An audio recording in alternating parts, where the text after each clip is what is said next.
This is Tim from Your Six Studios. Today in this video I'm going to show you how to use your NFC on your iPhone so you can pay for things with your phone. So the first thing you want to do is set up your credit card using the wallet app. So go all the way to the right and go to the app library and just type in wallet. And then you can add your credit card under here, whatever it may be. So you can just go to the plus icon right here and then add your credit card, and then you can come back to this app and choose your credit card, and it will allow you to scan for payments. You just hold your phone up to the payment option, the NFC option, and then you should be able to scan it there. So once you have that set up, you're good. Otherwise, another way to force it to scan is if we go to shortcuts. So we can go to app library, type in shortcut, go to shortcuts right here. Now you can see if we go on down to the bottom. So let's go on down to the bottom under shortcuts.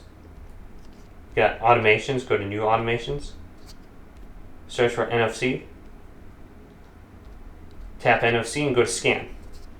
And this will force it to scan for an NFC around you. So you can scan the tag really easy, and you should be able to pay for it now.